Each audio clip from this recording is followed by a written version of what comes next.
thank you very much for the opportunity to speak, and also for the consideration you showed the city in putting off your general session.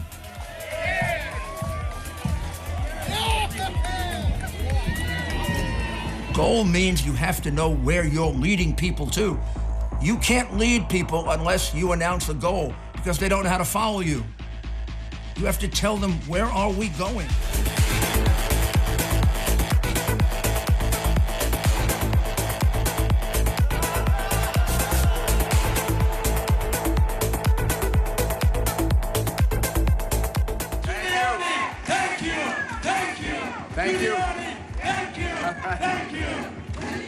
Thank you very much, and thank you for being here. For too long, the world has acquiesced in a regime in Iran that through mass murder, violence, and intimidation has denied basic rights to your brothers and sisters and friends and relatives. It's been a consistent supporter of terrorism and of terrorist organizations beyond its borders. Our answer to the entire regime is for them to step aside and go away so that people can live in dignity and peace and respect for each other.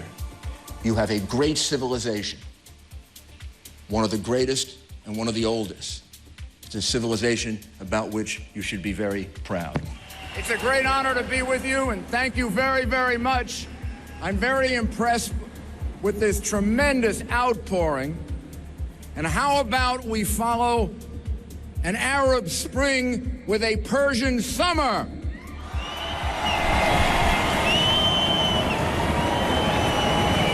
What a great civilization. What a great history. What a great people. How horrible that they've been held in such oppression for so long.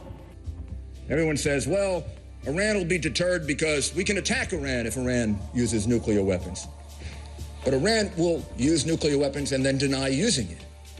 And given the UN and the way this current administration in Washington takes forever to analyze everything, we should be for regime change in Iran.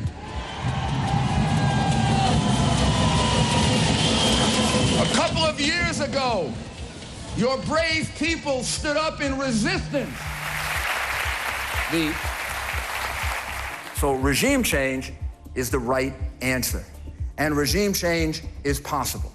Regime change is possible because there already exists an alternative to the regime in Iran. We've had regime change in situations that were much more fluid than that. This has to be resolved. This is beyond all of the other issues that are involved. Delisting, how to deal with the Iranian regime. This is just a matter of common decency. It looked like Camp Liberty would be a concentration camp.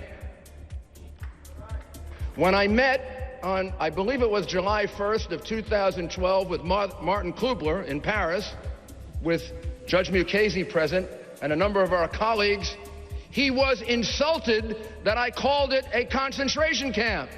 Well, Martin Kubler, it is not only a concentration camp, it's a killing field.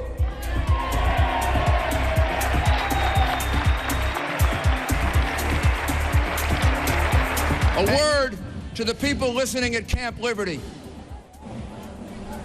Your sacrifice for freedom and liberty is admired by all of us who prize freedom and are mature enough to realize that the price of freedom falls, unfortunately, on a few who have to make that sacrifice. Freedom comes at a very high price, and unfortunately, the people at Liberty are paying that price. And there is nothing more glorious, nothing more wonderful, nothing more fulfilling, and nothing that can make your life more worthwhile than to liberate your own people.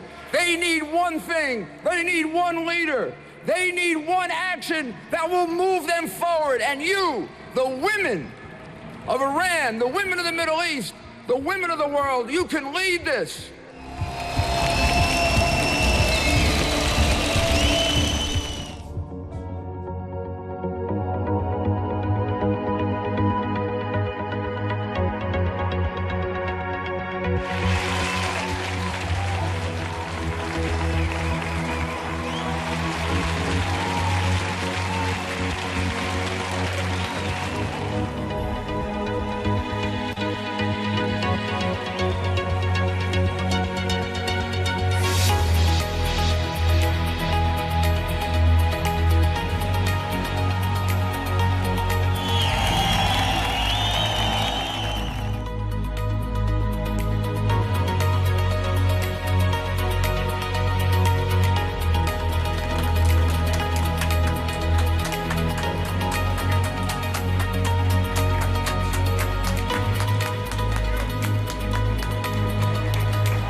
finally I can stand here and say, you, I, my government, and your leadership, we see Iran in exactly the same way. The regime is evil and it must go. Free Iran!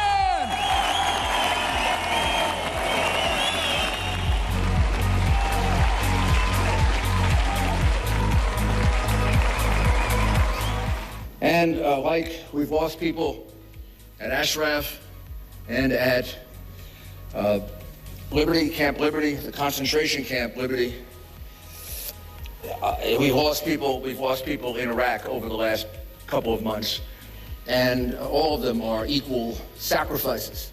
Is the inexorable desire for freedom that the people of Iran have, which is a desire that we all have.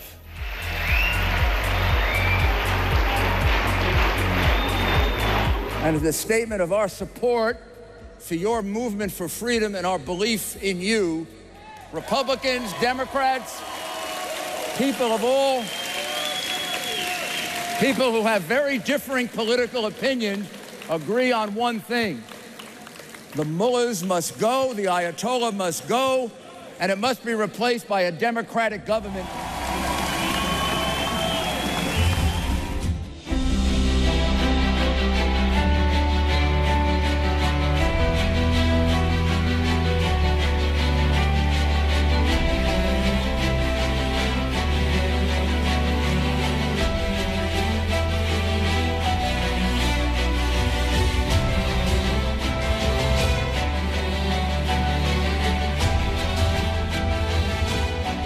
We repeat, without even thinking about it, it's the biggest state sponsor of terrorism. What does that mean? The state sponsor of terrorism? And we let them sit in the UN?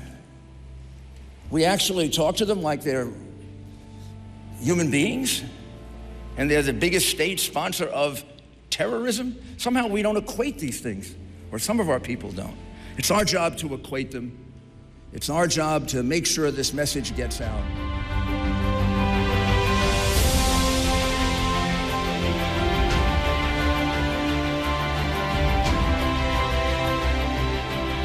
Know really how bad it is in Iran. You know about the murders, you know about the continuing murders, and you know about MEK, and you know about Madame Rajavi, and you know the truth, not the lies, the cult. They don't have support in Iran. So why have the Ayatollahs been murdering them for 40 years if they don't have support in Iran? There'd be a lot better people than the murder. How stupid can you be not to understand that? I mean, now they actually say it, they're so desperate. The Ayatollah Rouhani said that this organization is the only one that's really a danger to them. Well, we should recognize that. We understand that. They're gonna be in Tehran much sooner than all those cynics believe. We're gonna have our celebration there much sooner than they believe. You know why? Jose! Jose! Jose! Jose! We're ready!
The reason I'm for regime change is, unlike many situations where we have changed regimes only to go from bad to worse or from bad to not much better, right now, through the NCRI, if we had to, tomorrow, they could run Iran a lot more effectively, a lot more efficiently, and a lot better than the murdering mullahs.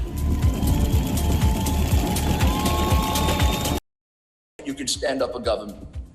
You show that we wouldn't have to delay a day.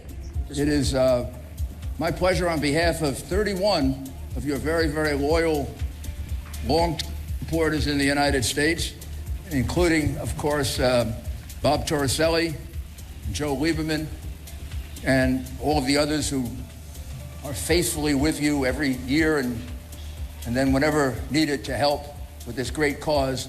We have this letter that we'd like to deliver to you to talk about the importance of the NCRI to the fight for freedom.